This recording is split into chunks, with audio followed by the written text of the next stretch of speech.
Just fine. Thank you. Good. Last time we talked, it was in person at the Luxor in Vegas at Surfaces. Yeah, that was a really good time, and you guys threw a heck of a party. That was really fun. A couple parties, if I remember correctly. Yes. And we got to know each other a little bit. And you've been interested in doing an interview, and I've been interested in interviewing you. And I'm glad we finally made it happen. You're a great guy, and you've got a lot of great stories and a good history. So I'm excited to get this started. So why don't you start by letting everybody know your name, where you're at in the world, and who you work for? Sure. So obviously, my name is Jeremy Waldorf, and I'm currently with HPS Schönox North America. That's the North American division of Schönox, German manufacturer of subfloor preparation technology. I am in Michigan. My territory is Michigan, Toledo, and Northern Indiana. Mm-hmm. And I'm a former installer. So second generation installer. My dad brought me into the trade at a young age. I was in the hard surface installation side of the business for almost 25 years until actually about 1 year ago last week when I came on board with Schönox, and I've been there ever since. I'm a CTI number 1185. All right. I have a couple of other certifications as well, and I love the trade, and I love the flooring trade in general, and it's a place where I feel like I've always been and I always will be. So yeah, I'm happy to be here as well with you, and it's a vibrant day today. You've got a lot of guests and Australia and lots going on since last time we talked. yeah. I'm I have one speed. That's good. Fast and forward. Yeah. So hey, listen, congratulations on your 1 year anniversary here. It sounds Thank like you passed it or coming up on it. That's awesome. Yeah, just a week ago. It goes so fast. It just seems like yesterday, and I got a new job, and it's not a new job anymore. So feeling settled in, feeling more comfortable and confident with the role, and happy to still be in the floor covering trade. Yeah, isn't that nice? What do you like most about working for Schönox? So I think what I like most about working for Schönox is the involvement with the installation side of the business. I think that if I had gotten a sales position or an office position, when I was debating coming on board, it was tough for me to imagine not being an installer, not being in control of all of my jobs 100%.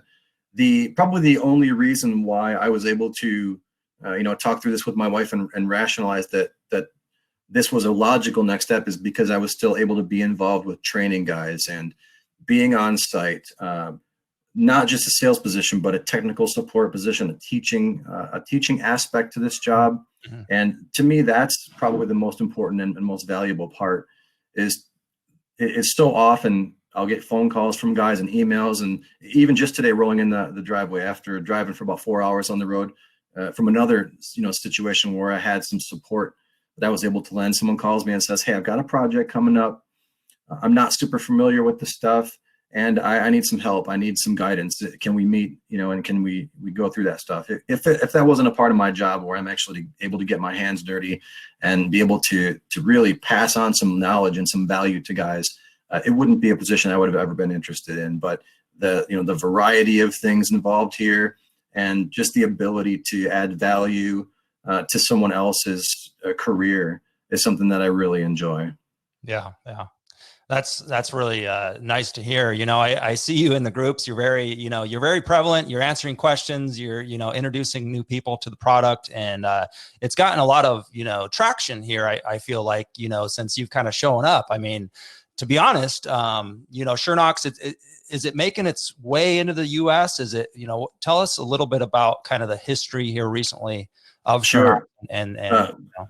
Yeah, we are full speed ahead. And so Schönox is a 125-year-old German company. Mm-hmm. They've been around for a very, very long time. The key to Schönox as a company has always been innovation, mm-hmm. taking technology to new levels and doing things that were previously impossible, which I guess I should have mentioned is also another favorite part of this thing. I've always loved technology. I've always loved being in touch with my reps as an installer. Getting to know new technology that can make me do things that I wasn't able to do before in my jobs, make me faster, make me better. So we have that kind of history going behind us, where an amazing facility and research lab over in Germany with the highest quality standards. And then Thomas Trissel, our principal here, brought under HPS North America, brought the company over about 9 years ago. to North America, and we've got distribution across the entire United States. Always working to fill in those holes and get better with distribution and grow. But in 9 years is kind of a younger company, and I feel like a lot of us really enjoy that status, to be able to just build and always grow, taking on bigger distributors and more availability. We've got someone in I think we've got someone in every single state available to help with distribution and training. So growing fast, and like you said, especially the last couple of years, being able to become more well known and to help more people and really get the name out there has been good for us. Yeah. Well, I hear nothing but good about your products, and so that's great. Really a great presence there at Surfaces. That was a fun booth you guys had. It was, and the gummy bears help a lot too. I get calls sometimes just for gummy bears. That's right, those secret German gummy bears. That's right. Recipe. So, what's some of your least favorite trends in the tiling world today that you see out there? Oh, we're gonna hurt some feelings, huh? So I have a couple. I thought about this, and I've got a couple of specific ones. I think I'll lead with the most controversial one, which is neons. Like I said, I mean, we're going to hurt some feelings here, and it's just my opinion. I personally, I have a great respect for the neon showers and the backlighting and those kinds of things. I think they're innovative, and I think they're very different, and they probably have a very good place in a lot of applications. But I personally can't imagine myself having that kind of bling coming into my my master shower. But that's the beauty of our industry, is that there's different strokes for different folks, right? That's it. I think that the most relatable trend, though, I think, is mixed mediums, mixed mosaics. I've never liked when someone gives me a mosaic with ceramic and wood and metal and something else and tells me to good luck trying to find a way to cut this cleanly with one blade. That's always been frustrating to me, to have to pull different pieces out and really. It's almost like someone had this great idea and they're like, okay, good luck installing it. That's probably one of my bigger pet peeves. Yeah, for sure. Yeah, that can be annoying. I'm kind of with you on the back, the lighted niches and stuff, the glass. It's eye catching, and what I do like though is a good onyx backlit onyx, like a natural stone type of situation that really pops. That's really cool in my opinion. But like you said, hey, one man's favorite thing or treasure is another man's junk. So that's interesting. Yeah. Hope I didn't hurt any feelings out there. No. You're good. That's just the truth. What obstacles have you faced here in the last couple of years? Coworkers is one. I mean, I think you got like you said, everybody's got kids, and when I say coworkers, I mean in the broader sense. Here I'm in my bedroom, you're in your house, and this whole challenge of the past month or month and a half has been an obstacle. Family coming into Zoom meetings, and just I think the obviously you've made a good presentation and really harnessed this opportunity. But I'm feeling a sense that maybe some people are getting some Zoom fatigue and ready to get back to work in a real sense and meet with people and do face-to-face stuff like that.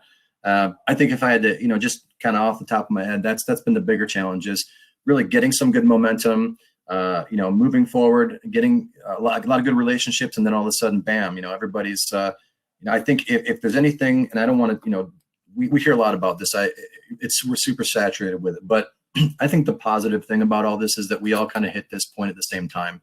Mm-hmm. If any one of us or a few of us had hit this stopping point by ourselves, I think it would be a lot different scenario than when we all pick back up again and resume slowly, living life together and doing work together. We've all been in we're not all in this together in that sense that we have different lifestyles, but we can all pick back up together and resume doing what we love doing. So that's one positive, I think. Yeah, exactly. It would be really depressing to be the only guy not working. Right, exactly. But it's nice we're all in this together. What's the response been from the audience with the Zoom trainings? I know I see you guys doing Zoom trainings, doing FaceTime, whatever. What's the response been like?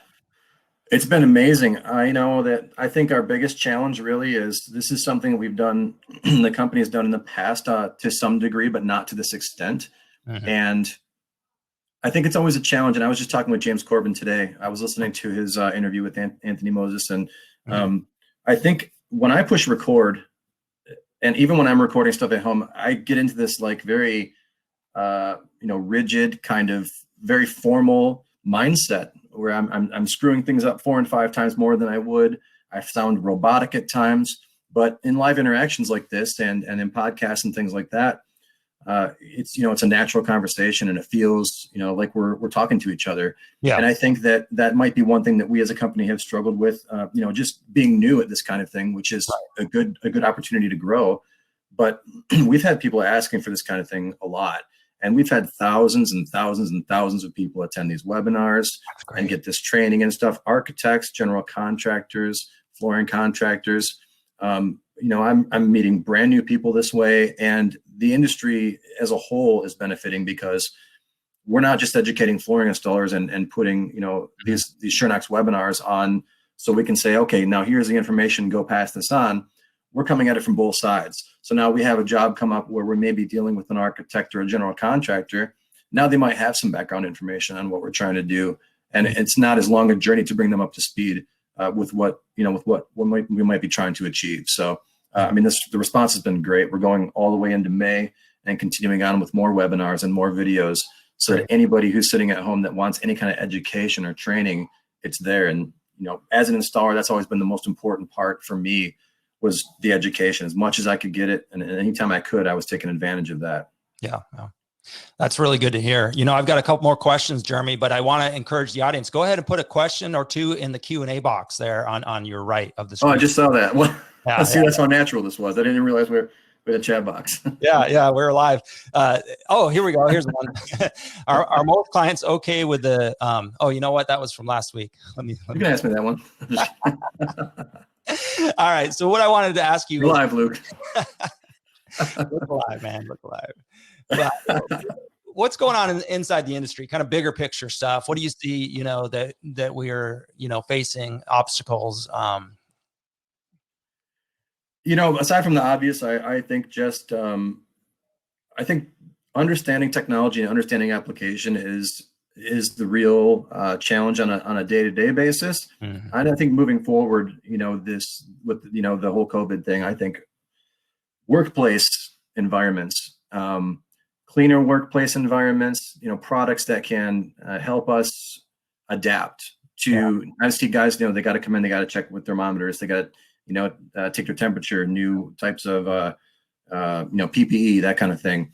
That's probably what we're going to be looking at as a whole, trying to understand where we fit and what can help us in that way.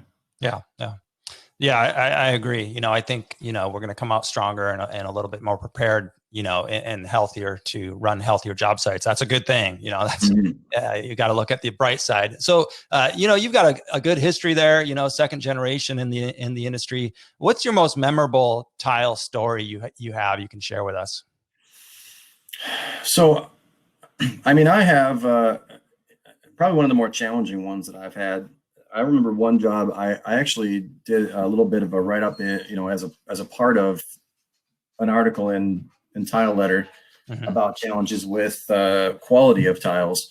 And we had a job where we were doing as a residential job, and the tile was breaking and snapping every time we tried to cut it, no matter what we did, slide cutter, wet cutter, grinder. We had all this frustration and contacted the manufacturer, and they, acknowledged that there was this great amount of pressure in this tile and, this kind of thing going on. And they suggested that we go get all of our cuts done with a wet jet. And, it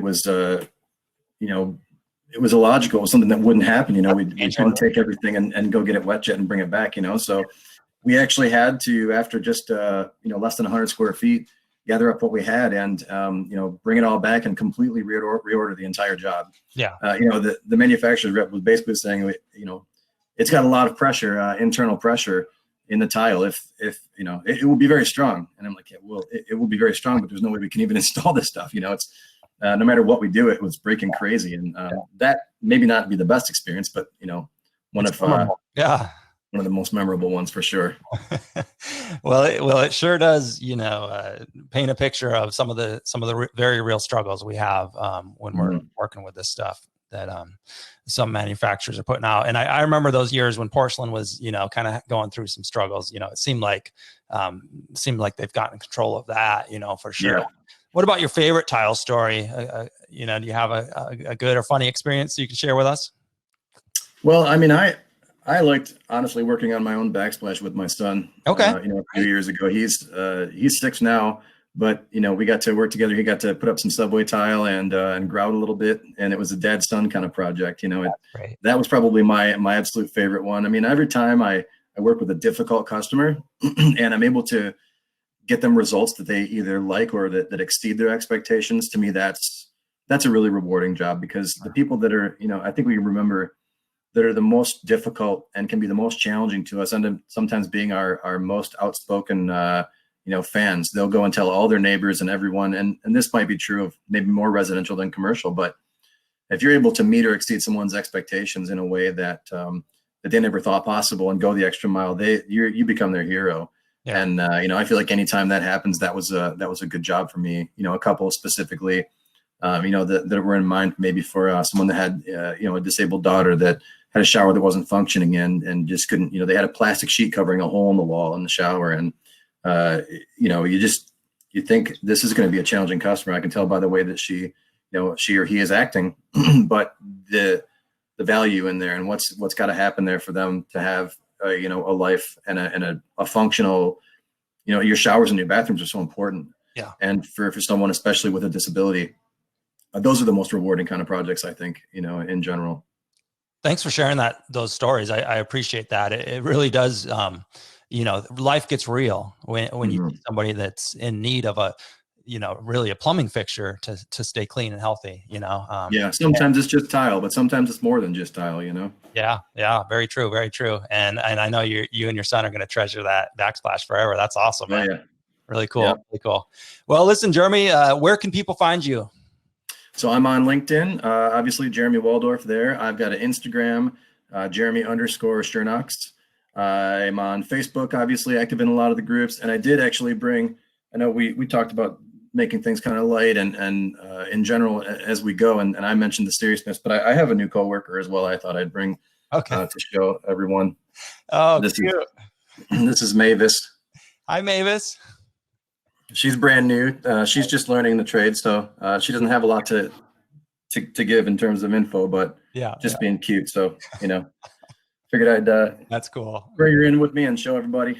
Super cute. Thanks for sharing. But I appreciate you bringing me in. If anybody, I'll be hanging around for another 10, 15 minutes at least. Message me, connect with me. I don't know if I have my LinkedIn set up on here yet, but anybody that needs any help or any assistance, I can help you connect with someone that can get you the help you need, and I'd love to say hi. Right on, Jeremy. I really appreciate it. All right. Well, thanks for having me on. Yeah, you're welcome. Thanks again for doing this. And we've got about 20 more minutes for networking now, and then we're going to have Brianna Rodwald at the top of the hour. So great. Looking forward to it.